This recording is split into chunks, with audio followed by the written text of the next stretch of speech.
واللي بغيت نقول في هذا الفيديو هو انه اللي توصل بالدعم هنيه عليه، لانه على الاقل غتفك ليه بزاف ديال المشاكل. وبالنسبه للناس اللي ما توصلوش بالدعم، حنا النضال ديالنا راه باقي مستمر وباقي غادي نشروا الفيديوهات على اساس انه بغينا المغاربه كاملين يستافدوا، لانه كاملين مغاربه وبزاف ديال الناس مضرورين وما توصلوش. السلام عليكم المغاربه.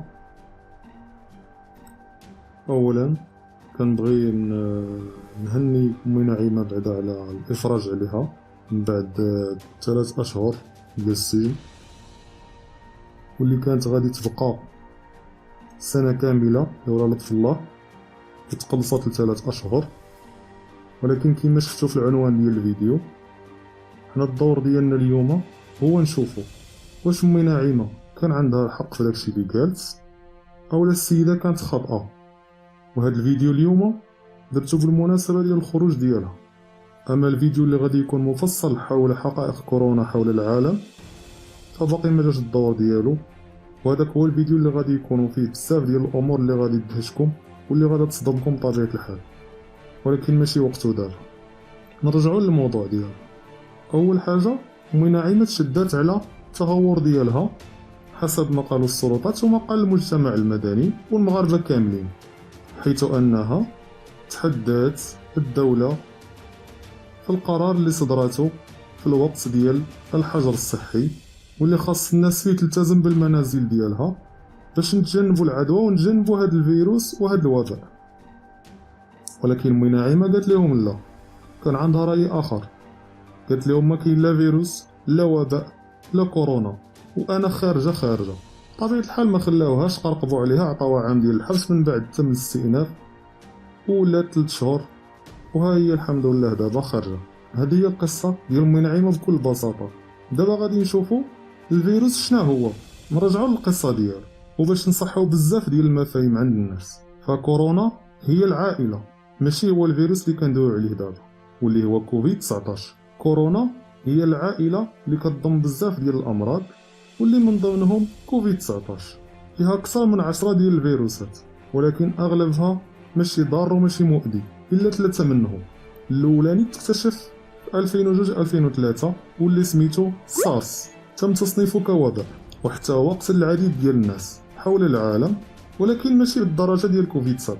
من بعد منه تم اكتشاف فيروس اخر من عائله كورونا واللي هو ميرس، حتى هو كذلك قتل العديد ديال الناس حول العالم واللي ظهر في 2012، ولكن بطبيعه الحال ماشي بحال الحده ديال كوفيد 19. واخيرا كوفيد 19 واللي تم صنع عليه واحد الهاله كبيره من المعلومات الضخمه، سواء منها الصحيحه او الخاطئه. ما كاينش فينا اللي ما خلعوش هذا الوباء هذا، وما كاينش فينا اللي ما خافش على راسو وقال اليوم انا حي غدا نقدر نموت. داكشي علاش جميع دول العالم خافت حتى هي وفرضت الحجر الصحي على المواطنين ديالها، وبدات البحوث وبدات الاكتشافات وكذلك بدات الاشاعات حول المصدر ديال هذا الفيروس، حول الاعراض ديال هذا الفيروس، وحول المخلفات ديال هذا الفيروس، سواء يؤدي الى قتل الانسان او الامراض اللي غتنجم عليه حتى من وراء ما تشافى منه. ومن بعد ما دوزنا فتره كبيره ديال الحجر الصحي كتجاوز 3 اشهر، كل دوله كيفاش بدات كتعامل مع الوضع. كاين اللي بدا كيرخى في القضيه شويه بشويه،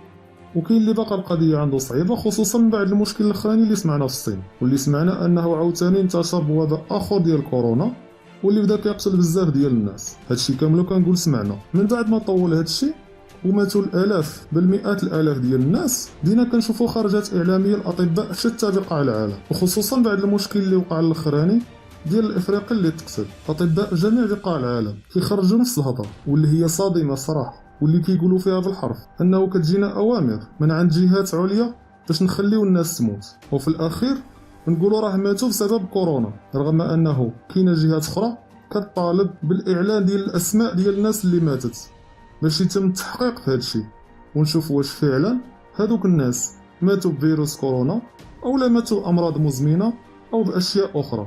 وهاد الهضره ماشي ديالي انا، غادي نخليكم مع شهاده مع طبيب اللي قال امور اللي هي خطيره ونرجعوا من بعد.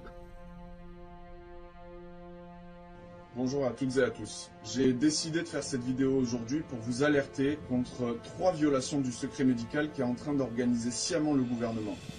La première, c'est qu'il nous demande de faire remonter tous les cas positifs, mais ça existe déjà dans le cadre des maladies à déclaration obligatoire.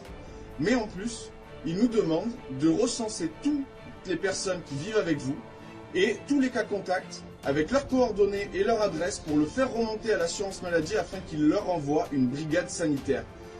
Je suis médecin, je suis pas flic, d'accord? On me demande contre quelques euros de vous fliquer.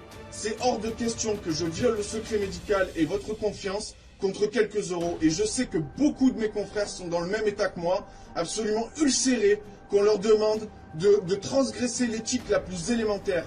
Voilà la première chose. La deuxième, il y a un projet de loi qui est en train d'être examiné aujourd'hui, où ils sont en train de créer de nouveaux systèmes d'information des données de santé, et où on va avoir des nouveaux systèmes qui sont sans votre consentement. C'est-à-dire que vous n'aurez plus votre mot à dire sur où vont vos données de santé. Soit disant que c'est pour la crise Covid, soit disant que c'est dans le cadre de l'urgence sanitaire et qu'ils ne pourront pas les garder plus d'1 an. Mais on sait ce que ça donne avec l'état d'urgence contre le terrorisme. C'est reconduit 6 fois jusqu'à ce que ça soit rentré dans la loi organique. Donc là c'est pareil. Ils sont en train de prendre vos données de santé et d'en faire ce qu'ils veulent sans même que vous puissiez avoir votre mot à dire et ce sera écrit dans la loi. Et la troisième chose, c'est qu'ils sont en train de déployer une plateforme nationale de partage des données de santé qui s'appelle le Health Data Hub. Et qui est propriétaire de ces données? Les serveurs de Microsoft. On est en train de forcer tous les hôpitaux, bientôt les pharmacies, les dossiers médicaux partagés, tout va se retrouver sur les serveurs de Microsoft. Si vous trouvez ça normal, moi non. Donc j'espère que vous allez partager en masse cette vidéo parce qu'il faut que tout le monde sache ce qu'ils sont en train de faire, c'est vos données de santé, c'est votre vie. Parce que derrière, les assurances, elles vont monter leur prix, les banques aussi vont refuser de vous faire les prêts, c'est ça qui est en jeu. C'est tout ça, les employeurs qui vont refuser de vous reconduire vos contrats parce qu'ils savent que vous êtes malade, etc., etc. Donc soyez vigilants, partagez s'il vous plaît, partagez. كيف ما سمعتوا هذا واحد من بزاف، لان هذه الحلقه كانت غير استثنائيه. الموضوع ما كنتش بغيت نناقشو فحال هكذا، ولكن مع هذا المستجد ديال امي نعيمه اضطريت ندير هذه الحلقه هذه. ودابا غادي نرجعوا للسؤال ديال الحلقه، واش امي نعيمه كان عندها الصح ولا لا؟ واش تنبأت بانه الفيروس كاين ولا ما كاينش؟ بطبيعه الحال غادي نقولوا ان امي نعيمه كان عندها الخطا. من بعد ما قال الطبيب هذا الشيء، اطباء اخرين حتى هما خرجوا على الصمت ديالهم، ولكن لحد الان بقى الحكومات ما قالت حتى حاجه. واش كاين شي حاجه كبر منا؟ باقي ما عرفناش. اللي كنعرفوا دابا هو انه الفيروس نقص ومبقاش بالحده ديالو اللي كان عليها، ولكن رغم ذلك بقى حالة الطوارئ مفروضة على الصعيد العالمي. الدول كاملة بقى فرضة حالة الطوارئ، قليل منهم اللي خفف من الحدة ديالها بواحد الشكل كبير، ولكن في المغرب حالة الطوارئ بقى، وإنما الحجر الصحي هو اللي تحيد بعد ما تم تجميع جميع الحالات ديال الكوفيد بجوج ديال النقاط في المغرب، بن سليمان وبن قريب. ومن بعد هادشي اللي سمعتو واللي شفتو ماشي أنا اللي غادي نحكم، وإنما الجواب ديال السؤال اللي طرحناه غادي نخليه لكم. وباش ما ننساش، اليوبي فين غدا؟ السلام عليكم.